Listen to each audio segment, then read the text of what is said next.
Hey guys, 3D Printed Life here. Today I'm going to be bringing you a tutorial on how to install custom firmware on your 1 and 2 up printer board clones. Now, first of all, you may ask yourself, why would you want to do this? Well, if you run the earlier batches, I believe this only affects December batches and possibly some of January batch. Maybe all, I'm not sure. The original firmware had an error in it, so you could not use an SD card and you couldn't use the fan through the printer board controller. So you can download the updated firmware here. I will show you where to get that in a minute. And this is also if you want to customize the firmware to use the printer board for a different printer. I will show you not only how you upload the firmware and how you set everything up, but also some of the most basic changes and where to find those changes. So let's get started. First of all, there's this really awesome forum post by JWAG, which basically goes over step by step exactly how to install firmware. There are 21 steps, so it is a fairly I don't know what the word is, complicated procedure, and there's not too much that can go wrong. But I did get a request to do a video on this, and I'm sure having a video would just help regardless, since usually videos are easier to follow than just text, just because you'd actually see what's going on. But if you do prefer text, following text instructions over video, this forum link will obviously be right below in the description, as well as all the other downloads. First thing you're going to want to get is the Arduino IDE. Right here, current version is 1.0.5, but it may be higher than this if this is if you're watching this at a later date. Don't worry about that, just get the latest one. If you already have Arduino, that's fine, just make sure the program isn't running. Next, you're going to want to download Teensyduino, which is basically a little modifier for the Arduino so that it can program the Arduino-based printer. Excuse me, printer board. Downloads are up here. So Arduino, you got Windows, Mac, Linux. Teensyduino, you got Mac, Linux, 32/64-bit. And Windows. This does support Windows 8 too, but they do not say it, but it does work, don't worry. So you're going to download both of those, and then there's two other files that you're going to download. These are just direct download links, there's no download page. One is a modified configuration file for Teensyduino, and the other is the fixed firmware for the 1 and 2 up. So once you download the Arduino and the Teensyduino, download them both as per usual application. For these two guys, you want to extract them. Just going to leave them on the desktop for now. Okay, so that was weird. Let me just do them separately. Okay, extract this one. And why does it keep doing that? Okay, so here's the one up. Let's extract these files. There we go. So we got the files extracted. Kind of sad that it took me so long, but shut up. So here is the modified configuration file. And now unfortunately you do have to do a little more modifying. It's not too much, but it's a little. You're going to go in here and you're going to see three files. Boards, boards.txt.something, and programmers. You're going to want to open boards with a program like Notepad++. You can open it with Notepad, but it's going to look like this, and trust me, it's confusing. So if you open it with Notepad++, you got the nice new line thing, because it's got the carriage return or whatever. And what you're going to want to do is you're going to want to Control F, and you're going to want to search for this line. Now, you can just pause the video right now and copy this directly, or just search for the first part and then find it. But it's going to be one line, line 176 it should be, and it's going to say 18 mega 90 USB 1286. You're going to want to delete that part and replace it with Teensy. That's it.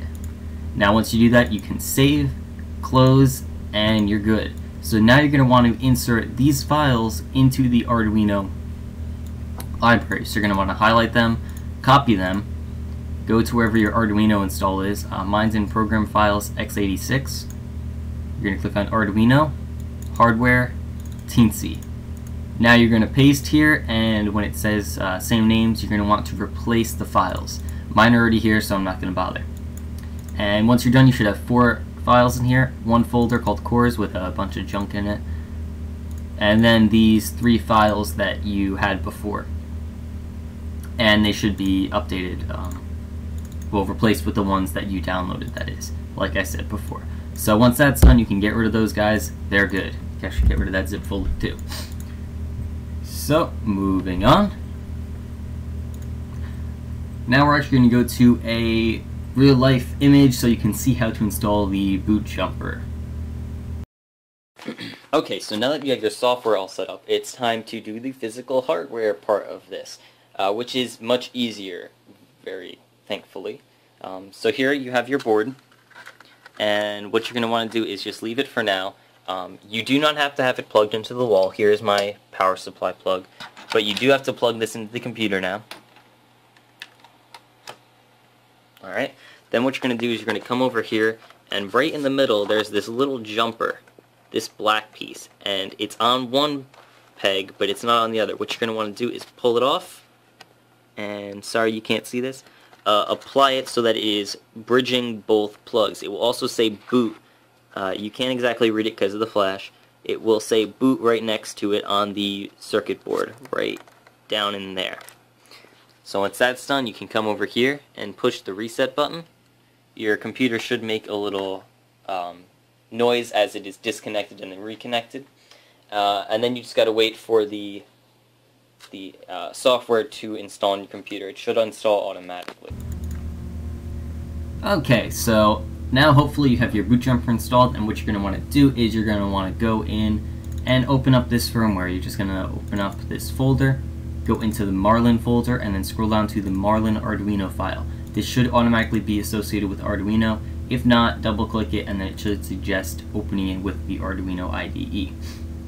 Now the first thing you're going to want to do, no matter what, is go into configuration.h, and right here you're going to see this little doodad. If you have the 2 up, leave it how it is. If you have the 1 up, you have to comment out this second line by adding 2 slashes and uncomment this first line by removing those slashes.